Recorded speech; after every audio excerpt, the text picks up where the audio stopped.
forcing them to quickly realize that the distance was far too much for the exhausted men. Around 10 p.m., they reached the slope of a rocky hill about 1.5 miles in the rear of the battlefield, and as soon as the column halted, the men fell to the ground and immediately fell asleep. At first, the men of the 57th did not fully comprehend the importance of their next engagement. However, they quickly realized the great significance of the impending battle when they witnessed a growing commotion among officers and saw the bursting of shells over treetops just beyond Gettysburg. A little after sunrise on July 2nd, the men of the 57th ate a meager breakfast consisting of coffee and crackers before marching upon the field of Gettysburg, taking position on the left center of the line at Cemetery Ridge. Here they remained and silently waited. Many of the men took this time to study their immediate surroundings and the features of the sprawling field in front of them.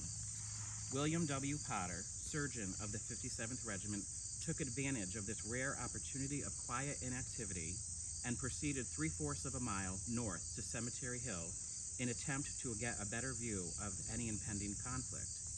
In describing what he saw there, Potter said, "I soon became absorbed in the wonderful scene before my eyes, which I surveyed with the aid of a field glass. Looking directly west into the enemy's lines, I saw in a gap in the woods troops moving towards our left in considerable numbers. I could readily distinguish the regiments as they passed and felt sure that the movement was of serious importance. Sweeping my glass further to the left, I saw a line of battle advancing towards the front, which proved to be the 3rd Corps moving to take possession of the Emmitsburg Pike. It had been a cloudy day all day until now, but just then the sun burst through the clouds and glinted along the long line of bayonets. The colors unfurling and waving in the bright sunset presented a most entrancing sight. In a moment, the beauty of the parade was changed into the mad clamor of actual warfare. As soon as the line had advanced sufficiently far enough to give them range, the enemy's batteries opened fire. The advancing line was in fact General Sickles' 3rd Corps, moving to take up position at the same time the enemy was also maneuvering for attack.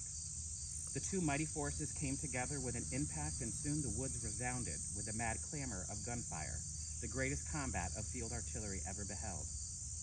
Among the unceasing sound of shots being fired, a soldier of the 57th recalled hearing a Pennsylvania officer say, "We are about to meet the enemy on our own soil. You are now fighting for your homes and your fireside. And if you ever did your duty, I want you to do it now."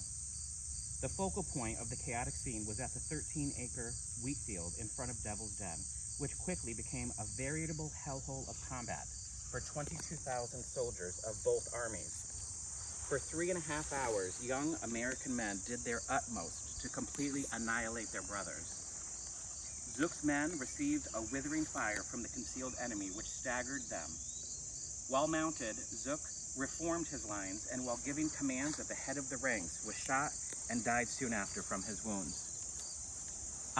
Of the 179 men the 57th New York had engaged at Gettysburg, 4 were killed, 28 were wounded, and 2 were missing. After the devastation at Gettysburg, as summer slowly faded to autumn, the regiment moved further south to Virginia with the Army, participating in the Mine Run campaign.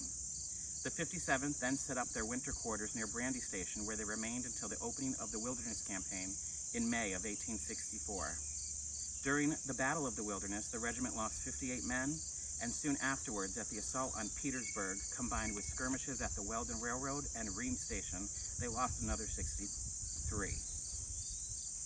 After years of long, grueling marches, strenuous drilling, hard fighting, and surviving on minimal rations and low-quality drinking water, companies of the 57th Regiment began mustering out in July of 1864, with any new recruits and re-enlisted men being transferred to the 61st New York Infantry. The loss of life during the Civil War was catastrophic. Approximately 1 in 4 soldiers in the war never returned home. And of those who did return, 1 in 13 were missing 1 or more of their limbs. America experienced bloodshed on an unbelievable magnitude that's never come close to being equaled since. Hundreds of thousands died of disease. Roughly 2% of the population, an estimated 620,000 men, perished during the Civil War. The total of casualties in today's population would equal about 6 million lives lost. The 57th New York Regiment lost a total of 194 men during the war, 8 officers and total of 91 men died from disease. May we never forget the selfless, patriotic sacrifices made by the 57th New York Regiment and all the other brave souls who volunteered when the call of duty came.